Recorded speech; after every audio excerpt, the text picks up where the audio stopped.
Nama saya Pratiwi Afrindo dengan NIM 1930106038. Baiklah, saya di sini akan menjabarkan materi embriologi tentang segmentasi dan blastulasi.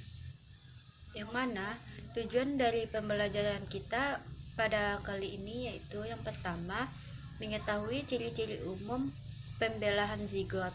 Yang kedua, mengetahui macam-macam blastula. Yang ketiga, mengetahui tipe-tipe telur berdasarkan pola segmentasinya. Adapun ayat suci Al-Quran yang terkandung dengan materi ini yaitu Al-Quran surat Al-Mu'minun ayat 12. Bismillahirrahmanirrahim. Walaqad khalaqnal insana min sulalatin min tin. Yang artinya, dan sungguh kamu telah menciptakan manusia dari saripati berasal dari tanah. Selanjutnya kita masuk pada materi pertama yaitu pengertian dari segmentasi dan blastulasi. Yang pertama, pengertian dari segmentasi. Segmentasi yaitu pembelahan atau disebut juga dengan segmentasi yang mana terjadi setelah pembuahan, yaitu di saat masuknya sperma ke dalam telur, zigot membelah berulang kali, lalu pembelahan mitosis yang berlangsung secara berulang-ulang ini disebut klefak. Proses pembelahan ini diaktifasi oleh enzim mitosis promoting factor. Adapun pengertian dari blastulasi yaitu salah satu stadium yang mempersiapkan embrio untuk menyusut kembali sejumlah sel pada tahapan perkembangan selanjutnya. Distribusi Yol dapat pada setiap jenis telur pada suatu spesies yang berpengaruh terhadap bentuk-bentuk blastula. Umumnya, blastula ini memiliki sebuah rongga yang disebut juga dengan rongga blastula.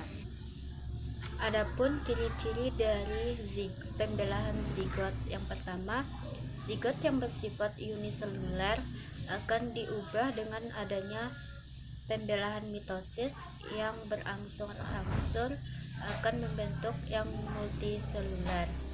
Selanjutnya yang kedua, tidak terjadi pertumbuhan. Selanjutnya yang ketiga, bentuk embrio tidak berubah kecuali dengan terbentuknya suatu rongga di dalam embrio yang disebut juga dengan blastosel. Adapun tipe-tipe telur berdasarkan pola segmentasinya, yang pertama terbagi menjadi dua macam. Yang pertama, holoblastik teratur merupakan di mana sel membelah menjadi dua sama besar dan berakhir menjadi blastomer yang terdiri atas 32 sel, contohnya seperti bintang laut dan kata. Selanjutnya, holoblastik yang tidak teratur atau tidak sempurna merupakan yang mana terjadi secara cepat pada kutub animal dan secara lambat pada kutub vegetal, atau membentuk makromer dan mikromer. Contohnya terdapat pada mamalia, kelinci, babi, dan manusia. Selanjutnya, macam-macam dari blastula. Yang pertama, zooblastula merupakan blastula yang berbentuk bulat dan dihasilkan oleh telur-telur oligolesital. Yang kedua, discoblastula yaitu blastula yang berbentuk cakram atau tudung. Blastodis tampak berkembang menyerupai cakram di atas masayol.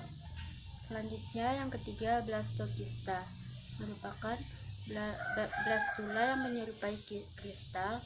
Blastula ini memiliki massa sel-sel dalam pada bagian dalam embrio yang dikelilingi oleh tropoplas.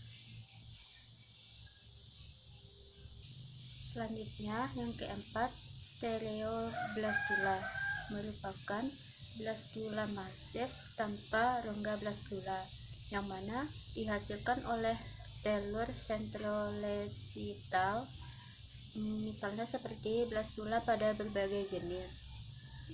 Baiklah, itulah penyampaian materi dari saya pada materi ketiga dengan mata kuliah embriologi. Saya akhiri dengan Assalamualaikum warahmatullahi wabarakatuh.